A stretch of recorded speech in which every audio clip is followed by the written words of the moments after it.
Boa noite, queridos amigos, amigas. Hoje nós estamos reunidos para estudarmos a obra Paulo Estevão. Nosso amigo Rinaldo irá trazer uma canção hoje para a gente. E logo depois a nossa querida irmã Laura irá fazer a nossa prece de abertura.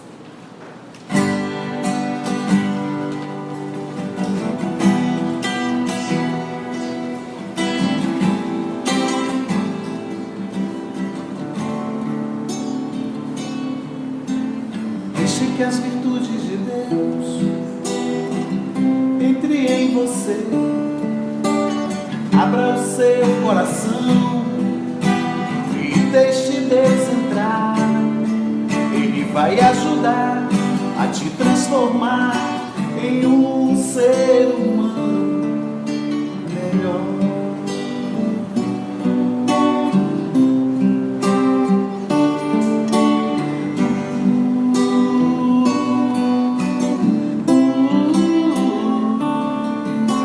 Que haja luz, muita luz dentro de você. Que haja paz, muita paz dentro de você. Que haja amor, muito amor dentro de você. Que haja Deus. Deixe que as virtudes de Deus entre em você, abra o seu coração e deixe Deus entrar. Ele vai ajudar a te transformar em um ser humano melhor.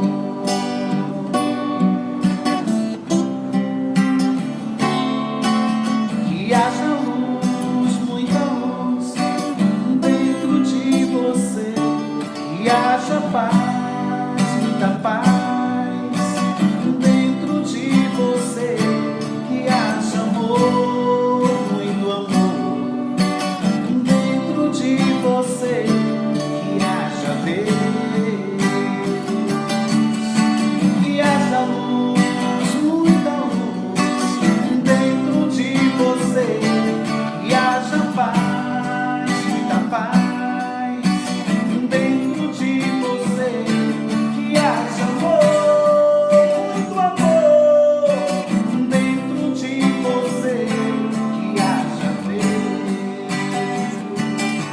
E que haja luz, muita luz dentro de você. Que haja paz, muita paz dentro de você. Que haja amor, muito amor dentro de você. Que haja Deus dentro de você. Que haja Deus dentro de você. Que haja Deus.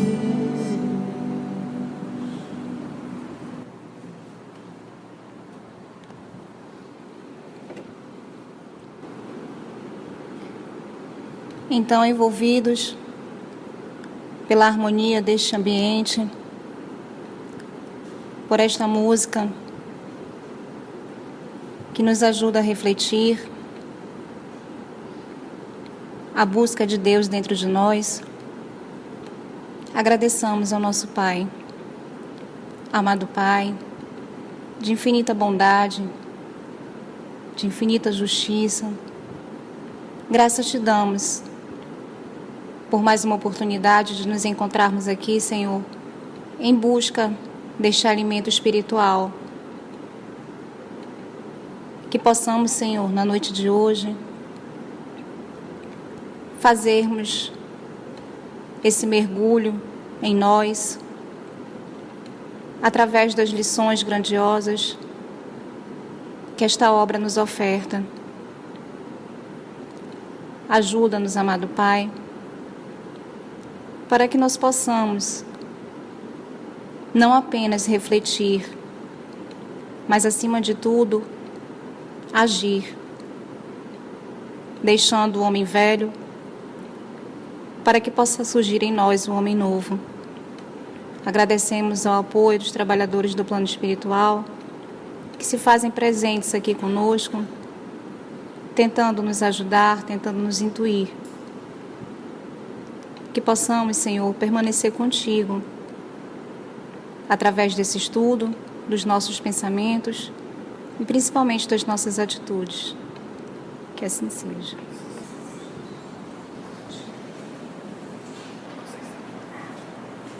Vamos lá então? Então nós estamos em que momento da obra? O nosso irmão Saulo de Tarso, já depois do grande diálogo que teve com o nosso querido irmão Ananias, convertido ao cristianismo e com a vontade enorme de gritar aos quatro cantos do mundo que ele viu Jesus, que Jesus é o Messias e que a partir de hoje ele é o escravo do Senhor.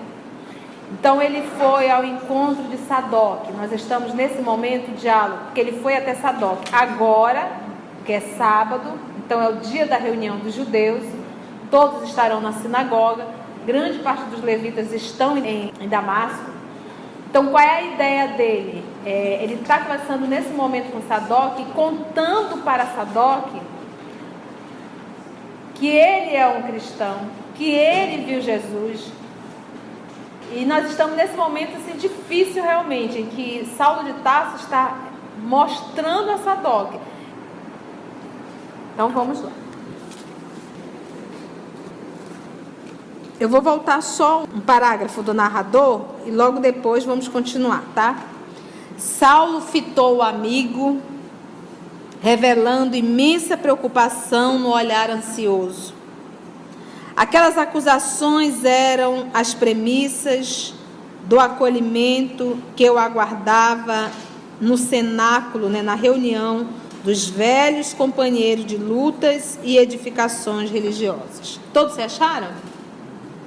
Ele está falando do quê? Da fala de Sadoc, quando ele diz: será possível que tua índole sentimental, tão contrária a manifestações de misticismo, tenha capitulado, cedido nesse terreno? Acreditarias mesmo em tais visões? Ele já falou que viu Jesus. Não poderia imaginar-te vítima de algum desfaçado adepto do carpinteiro.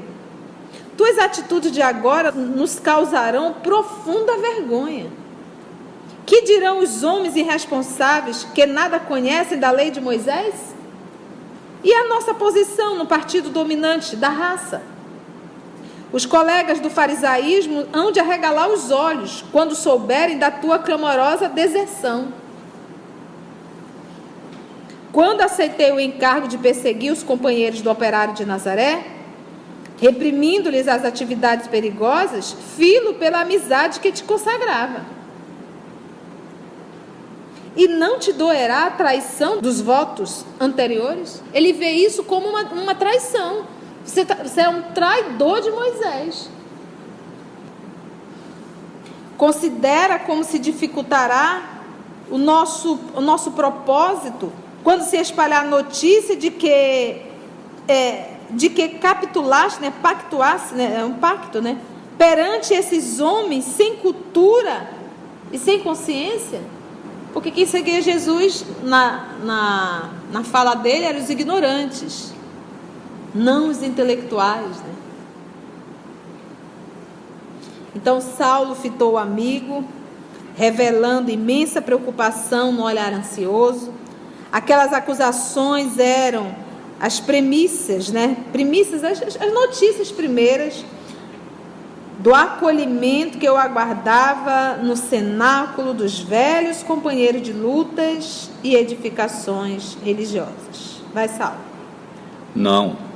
Disse ele, sentindo fundamente cada palavra. Não posso aceitar as tuas arguições. Repito que vi Jesus de Nazaré e devo proclamar que nele reconheço o Messias prometido pelos nossos profetas mais eminentes. Enquanto o outro fazia largo gesto admirativo, imagina, ele deve ter sacudido, ter regalado os olhos. De novo, ele está legando-se Jesus. Olha lá.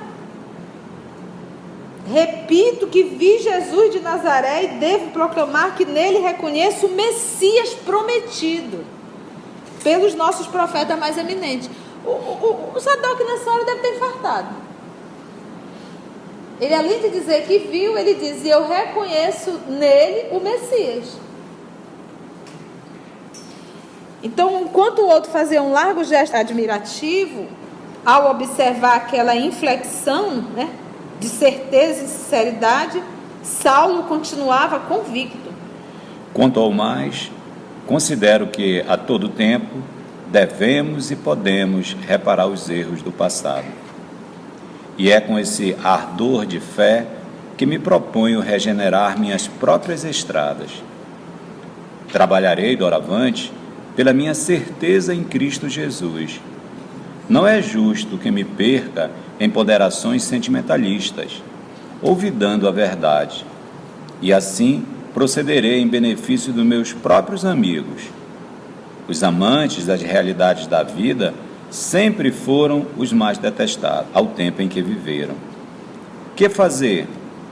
Até aqui, minhas pregações nasciam dos textos recebidos dos antepassados veneráveis, mas hoje minhas asserções se baseiam não somente nos repositórios da tradição, senão também na prova testemunhal.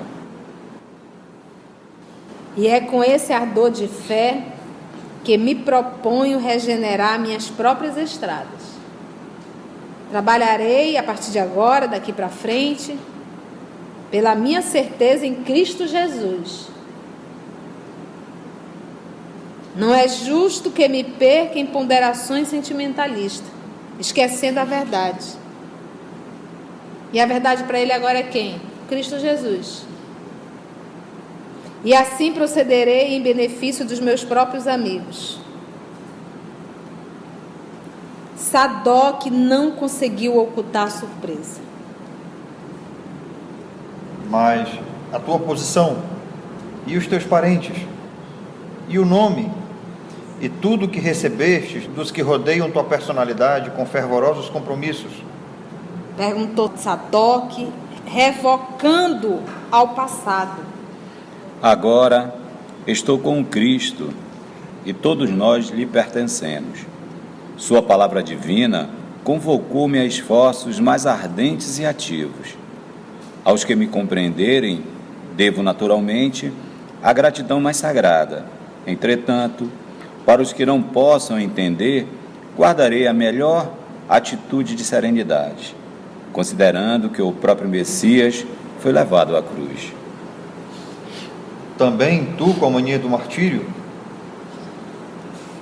Você está vendo como mudou? E lembra que foi isso que Paulo, isso irritava em Paulo? Essa complacência, essa aceitação, essa busca. Se é para sofrer, eu sofro. Se é para ser crucificado, eu vou. Jesus foi porque...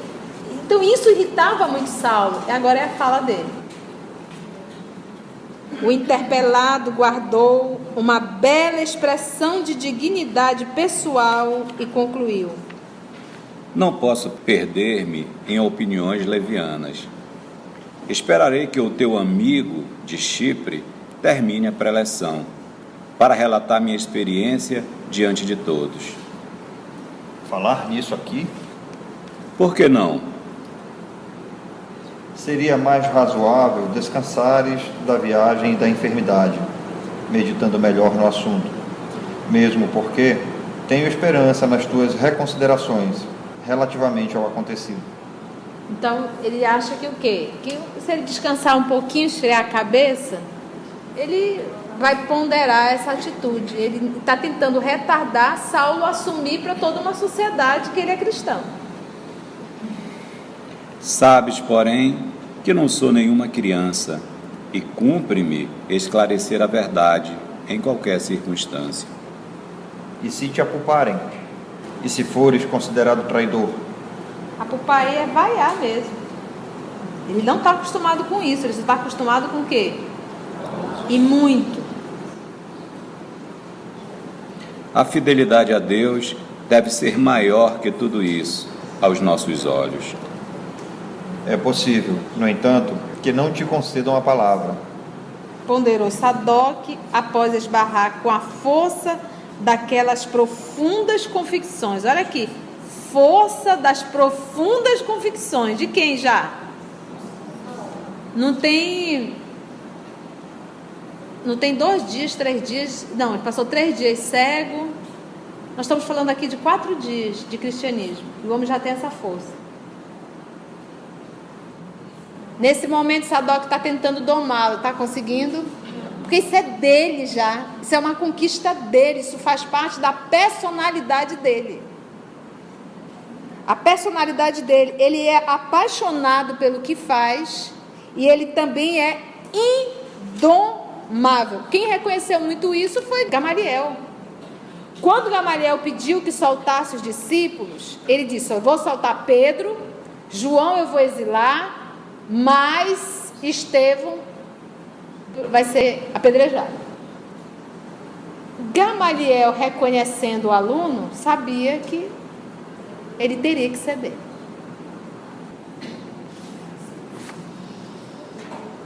Minha condição é bastante para que ninguém se atreva a negar-me o que é de justiça. Porque ainda há pouco Sadoc disse o quê? É possível, no entanto, que não te concedam a palavra. Aí vem um homem cheio de agudeza, firmeza, resolução e diz assim: ó, minha condição, eu sou doutor da lei, vão deixar eu falar? Então aqui não vem aquela coisa da humildade.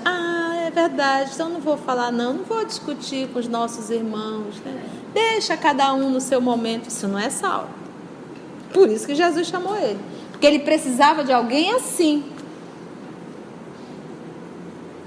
Ele não, nesse momento, para esse trabalho, não era um João Evangelista. Tinha que ser essa personalidade. É por isso que nós somos diferentes, porque cada um está pronto para fazer um papel específico. Cada um tem um jeito específico. Aquela pessoa doce, meiga, está ali na recepção, né? Está fazendo diálogo, porque a voz é gostosa, é bom de falar e tal, né? Os mais perturbadinhos estão dirigindo, que é para ver se aprende alguma coisa, entendeu? Então, ou seja, cada um dentro daquilo que tem capacidade, que é próprio para fazer aquilo.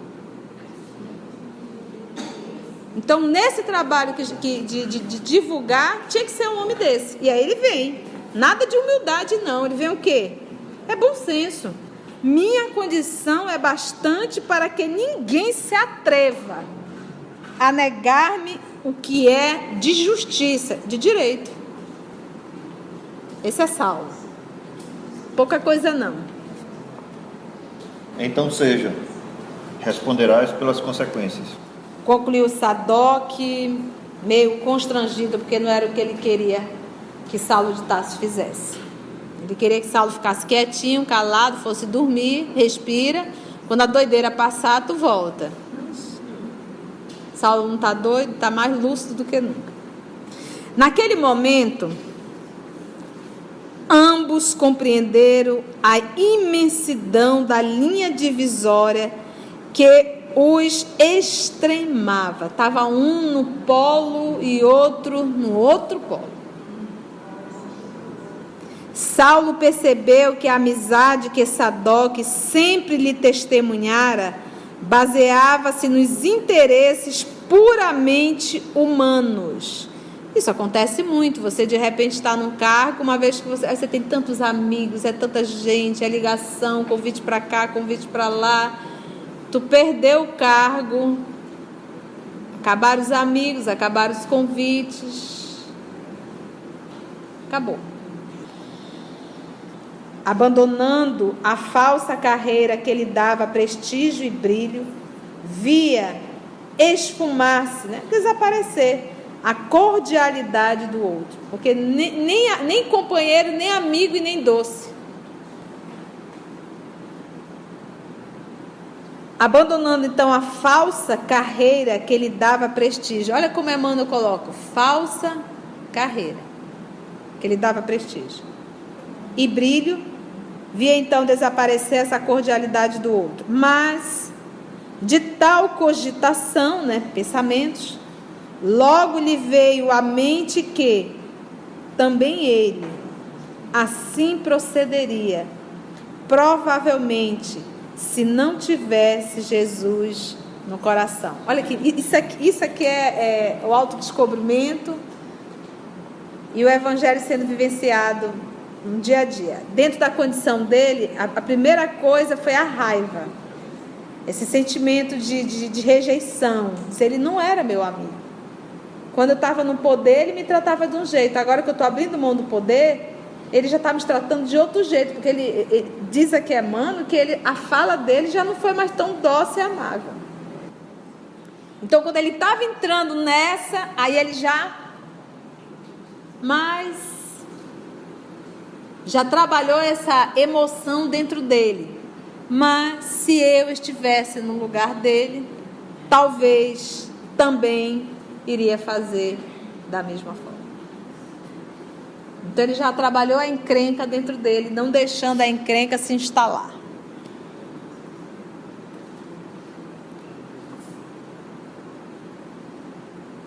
Sereno e desassombrado, tranquilo, evitou aproximar-se do local onde se acomodavam os visitantes ilustres. Meu Deus, ainda tinha visitante, olha.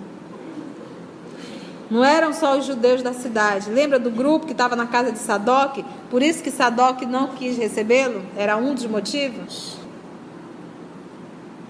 Os visitantes ilustres, buscando aproximar-se do largo estrado, do palanque, em que se improvisara uma nova tribuna.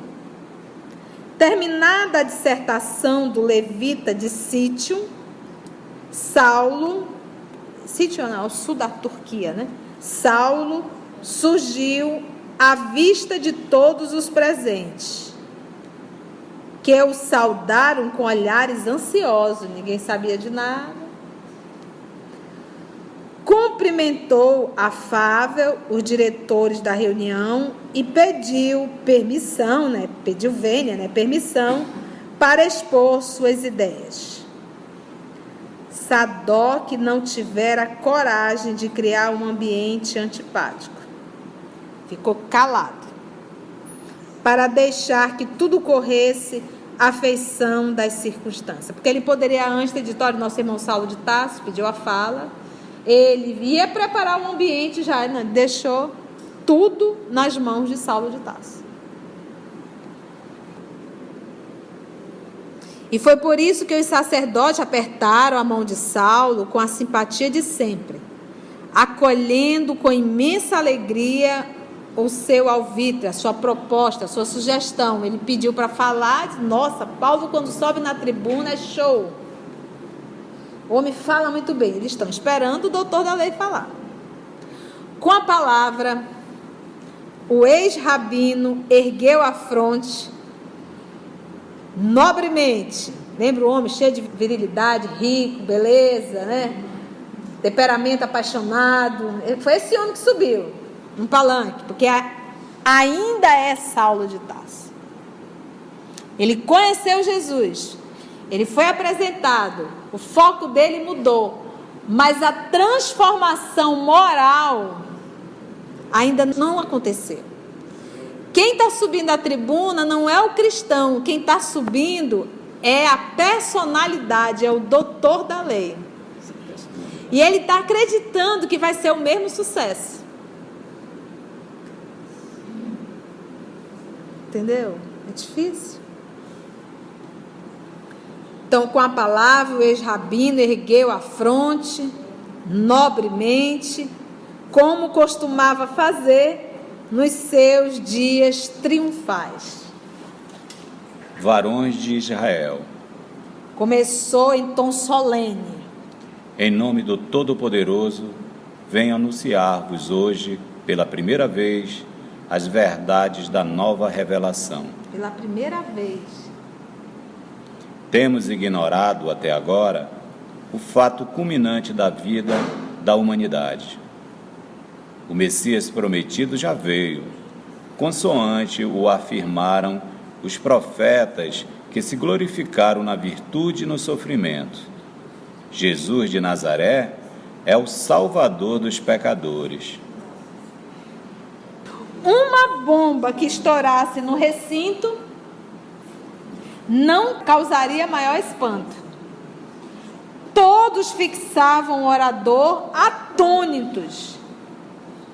A assembleia estava pasma, né? Todo mundo ali, com cara assim de... Saulo, contudo, prosseguia intrépido, corajoso, que é uma das características dele, depois de uma pausa. E ele não faz rodeio, não. Você vê que o nosso irmão Estevão, quando foi falar, ele fez todo o movimento no Antigo Testamento, trazendo e tal. E lá na metade ele foi e apresentou Jesus. Saulo, como é um coração intrépido, desse jeitão dele, todo, ele já entrou chutando o pau da barraca. Ele já diz assim, ó, varões de Israel, homens de Israel. Começou em um tom solene. Em nome do Todo-Poderoso, está falando em nome de quem? Venho anunciar-vos hoje, pela primeira vez, as verdades de nova revelação. Ou seja, tudo que foi falado é mentira. Hoje eu vou trazer a verdade para vocês. Temos ignorado até agora o fato culminante da vida da humanidade. O Messias prometido já veio, consoante o afirmar os profetas que se glorificaram na virtude e no sofrimento. Jesus de Nazaré é o Salvador dos pecadores. Pronto, caiu a bomba. Jesus da cidade de Nazaré. O que andava descalço, pobre, filho de um carpinteiro, de uma mulher simples, que andava com pescadores, andando de um lado para o outro. Esse é o Messias. Não vos assombreis com o que vos digo. Conheceis minha consciência pela retidão de minha vida, pela minha fidelidade às leis divinas. Pois bem, é com este patrimônio do passado que vos falo hoje, reparando as faltas involuntárias que cometi nos impulsos sinceros de uma perseguição cruel e injusta. Em Jerusalém, fui o primeiro a condenar os apóstolos do caminho. Provoquei a união de romanos e israelitas para a repressão, sem tréguas, a todas as atividades que se prendessem ao Nazareno. Varejei lares sagrados, encarcerei mulheres e crianças, submeti alguns à pena de morte, ocasionei um vasto êxodo das massas operárias que trabalhavam pacificamente na cidade para seu progresso. Criei para todos os espíritos mais sinceros um regime de sombras e terrores. Fiz tudo isso na falsa suposição de defender a Deus, como se o Pai Supremo necessitasse de míseros defensores. Mas, de viagem para esta cidade, autorizado pelo Sinédrio e pela corte provincial, para invadir os lares alheios e perseguir criaturas inofensivas e inocentes, eis que Jesus me aparece às vossas portas e me pergunta, em pleno meio-dia, na paisagem desolada e deserta: Saulo, Saulo, por que me persegues? E ele está certo, tudo que ele está falando é autêntico, é verdade, é real. Realmente Jesus é o Messias, mas como compreender? Por isso diz a fala, o profeta, ele nunca será um profeta na própria cidade.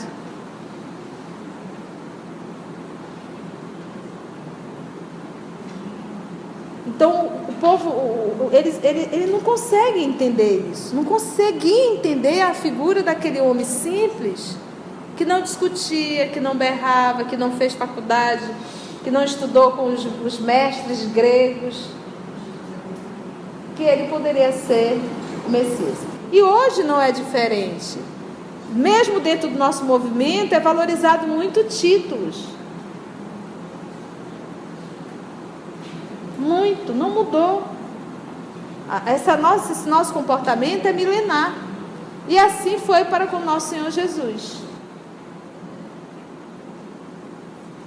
Certo? Então olha só aqui.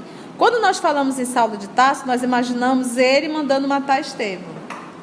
E no final dessa encarnação dele, quem veio receber ele foi o próprio Cristo. Mas não foi só isso. Olha a quantidade de crimes. E ele mesmo vai retratando aqui. Olha. Em Jerusalém, fui o primeiro a condenar os apóstolos do caminho. Que ele condenou João Evangelista, Pedro e Estevão à morte. João ele mandou exilar, baniu, saiu de Jerusalém, foi expulso. Pedro ele soltou e pediu que voltasse, mas que tivesse que estudar o Antigo Testamento, né, fazer todo, né? E o Estevão ele mandou condenar. Provoquei a união de romanos e israelitas para a repressão. Porque ele não foi pedir autorização romana para iniciar a perseguição?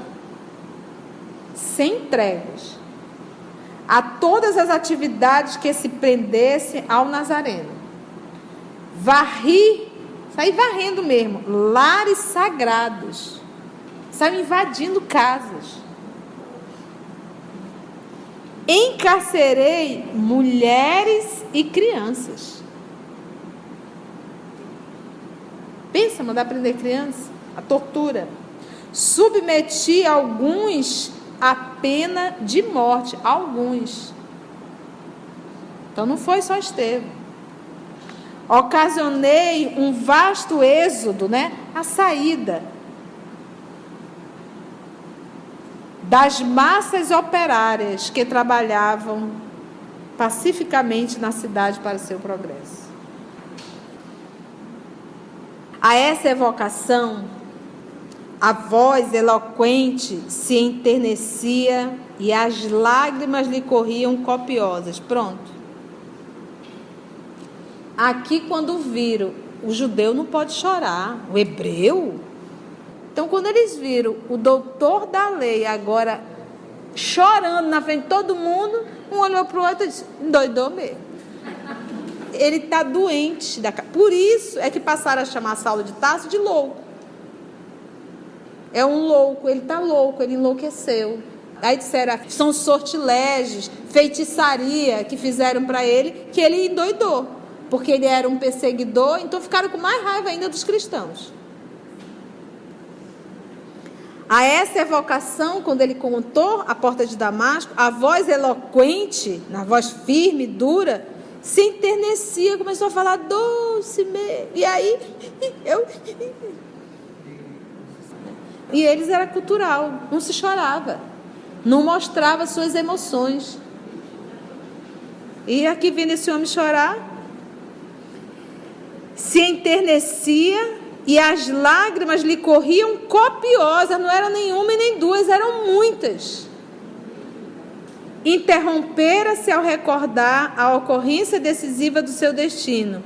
Os ouvintes contemplavam-no assombrados. Cenas do próximo capítulo. Só nos resta orar, então. E na alegria deste momento, amigo Mestre Jesus, em que mais uma vez tu nos concede a alegria dessas lições, nós agora nos reunimos para dizer-te do nosso muito obrigada por esta noite maravilhosa, por essas lições que com certeza são profundos em nossos corações. Assim, amigo Jesus, te dando graças, queremos agora, Senhor, encerrar este momento com muita alegria, com muitas graças a Ti, e pedindo-te que nós possamos permanecer mais determinados, não só no aprendizado, Senhor Jesus, mas principalmente no exercício destas Tuas lições eternas. Que a Tua paz, amigo Mestre, permaneça em cada um de nós.